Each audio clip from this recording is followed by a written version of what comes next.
For 30 years, the average American pays $54,000 just to keep the lights on, yet less than $20 a month actually buys electricity. The rest is rent to a machine designed a century ago by men who guaranteed themselves profits forever, no matter how little power you use. Every charge on your bill was engineered to keep you captive.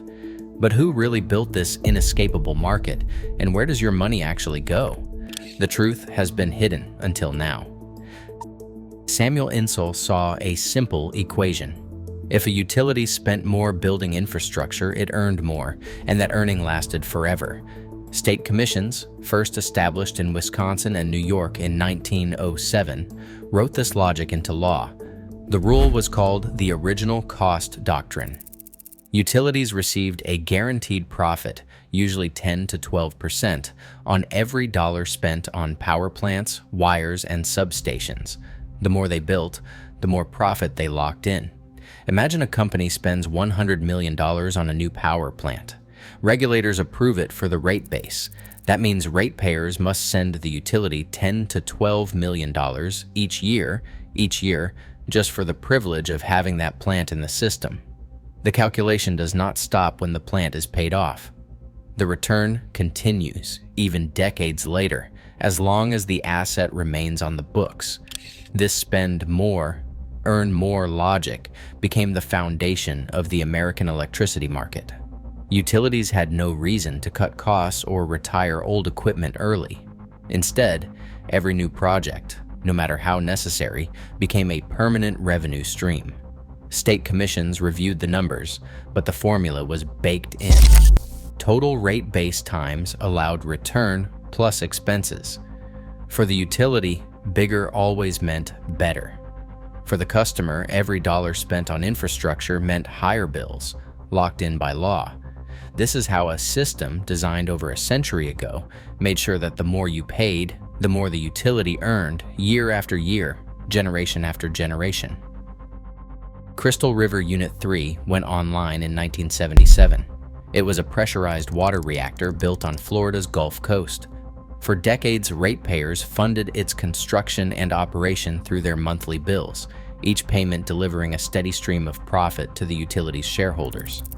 In 2009, a crack appeared in the reactor's concrete containment building, an 11-inch fault that signaled deep trouble. Duke Energy, the plant's owner, determined that repairs would be too costly and too risky. In 2013, the company formally abandoned the plant. But shutting down Crystal River did not erase the debt or the promise of returns. Under Florida's regulatory rules, Duke Energy petitioned the Public Service Commission to recover stranded costs, the remaining investment in a plant that would never generate another kilowatt hour. The commission approved the request. Florida households, already paying for decades, were now locked into a new bill, $1.5 billion in costs for a power plant that no longer produced electricity. These payments will continue for years, with every customer funding a facility that sits idle. The rules written a century ago still bind ratepayers to infrastructure, even after it is obsolete. The logic of guaranteed returns persists. Build, earn, and even in failure, collect. Crystal River stands as proof that this financial mechanism is not a relic. It is alive, extracting money today just as it was designed to do. Congress passed the Energy Policy Act of 1992, opening the nation's transmission lines to anyone willing to buy and sell power. Utilities that had been vertically integrated monopolies now had to let independent generators and traders move electricity over their wires. The promise was simple: competition would drive prices down and make the system more efficient.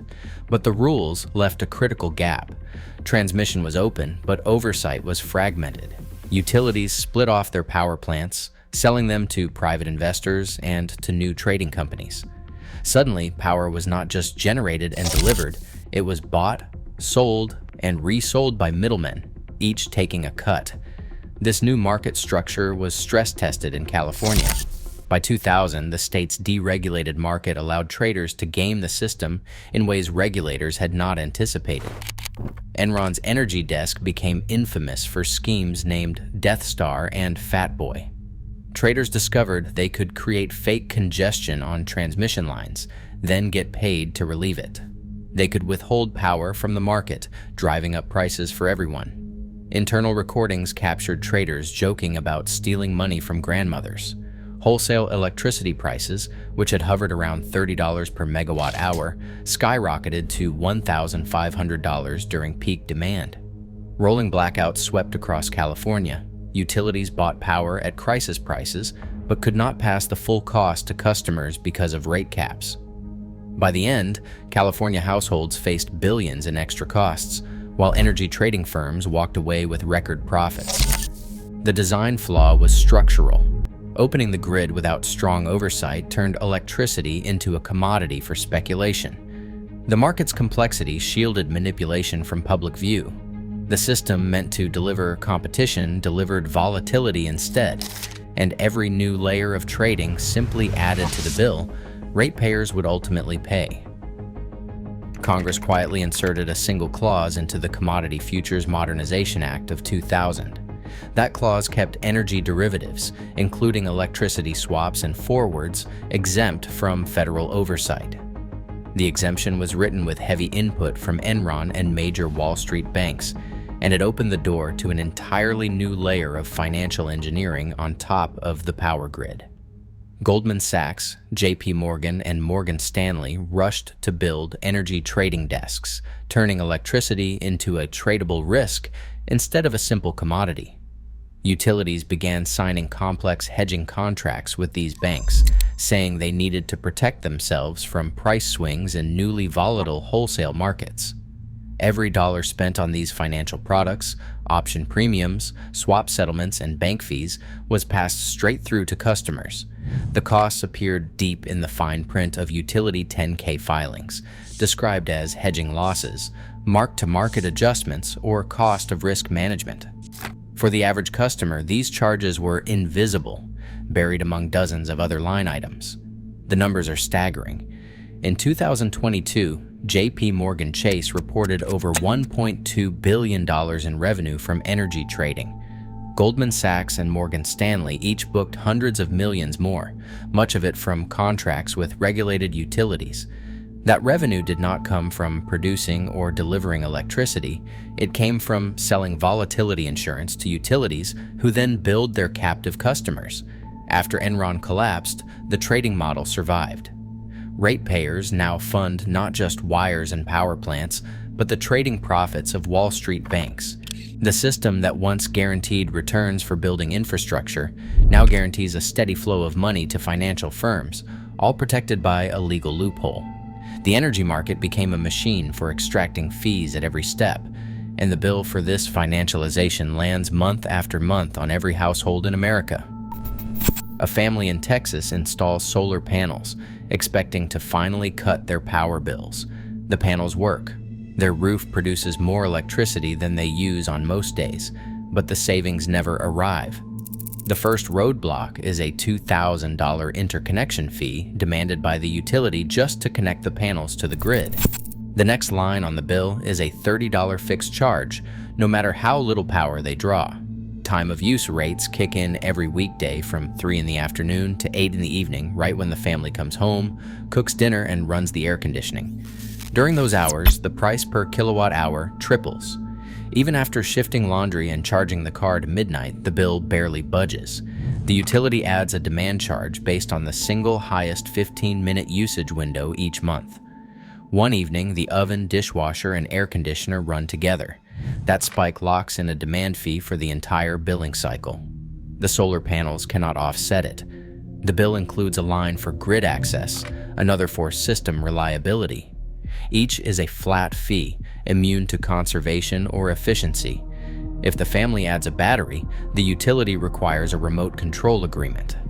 During grid emergencies, the company can drain the battery to support the system, leaving the family powerless when they need it most. The remote control clause can erase any promise of backup power. Trying to go completely off-grid is not an option. Local building codes require a grid connection for occupancy permits.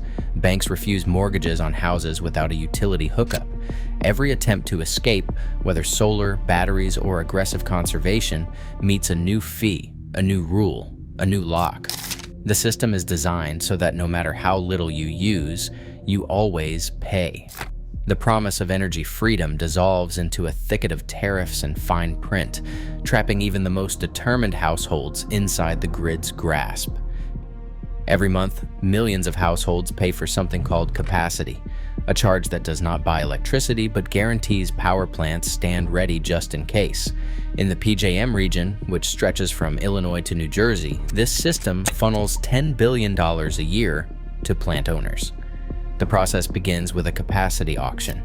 Power generators bid for the right to be paid simply for being available, not for actually producing power. Winning bids lock in years of payments, whether or not the plant is ever called to run. Some plants run less than 5% of the year, yet still collect millions. A coal plant on standby may sit idle through an entire summer, burning no fuel, providing no electricity to the grid, but its owner receives steady monthly checks funded by ratepayers across the region. The usual justification is reliability. Regulators say enough plants must be on call to prevent blackouts during heat waves or deep freezes. But the design rewards plants for existing, not for efficiency or clean operation. For families paying their bills, the effect is invisible but real. A portion of every payment goes to facilities that may never switch on. Over a decade, these capacity payments add up to billions, money that could have funded upgrades, cleaner energy, or lower bills. Instead, the auction system ensures that even the least used plants remain profitable, with the financial burden spread across every household and business. The capacity market, designed in the name of reliability, became another layer of guaranteed income for plant owners, locked in by rules most customers never see. At the heart of every utility bill is a process called the rate case, a formal hearing where a utility asks state regulators for permission to raise prices. On paper, hearings are meant to protect the public. In reality, the odds are stacked. Utilities arrive with teams of lawyers, economists, and expert witnesses, sometimes spending millions to justify every line item. Consumer advocates, often operating with a single lawyer or a modest budget, face a 100-to-1 spending gap. The imbalance is so extreme that in some states, utilities spend more on a single rate case than consumer groups spend in an entire year.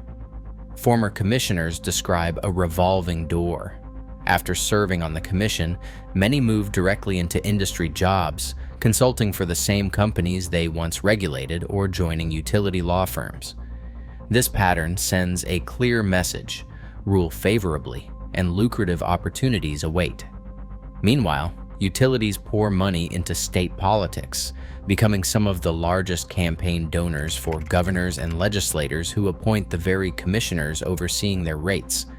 When a utility files for a rate increase, the outcome is almost certain. Over the last decade, commissions have approved 70 to 90% of requested hikes, with only minor reductions. The justification is always the same: new infrastructure, grid reliability, or compliance with state mandates. But the numbers rarely get smaller. Once a cost is built into rates, it stays, regardless of whether the project delivers value or becomes obsolete. Consumer advocates testify, but their voices are often drowned out by the sheer volume of utility evidence and expert reports. In one recent hearing, a consumer group submitted a 30-page brief. The utility filing ran more than 1,000 pages, backed by data models and consultant studies.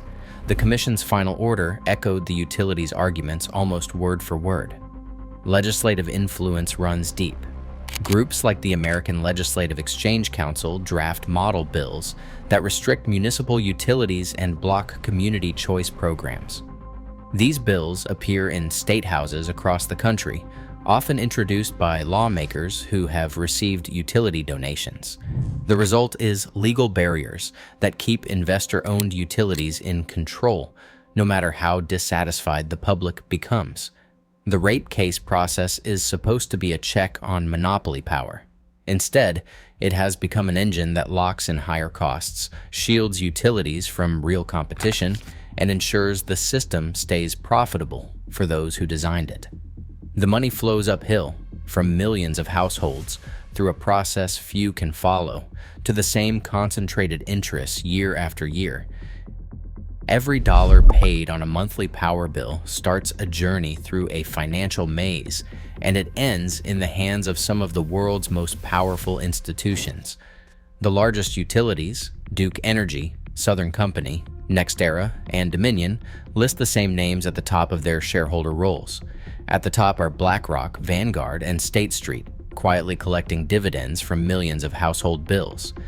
SEC filings reveal the scale.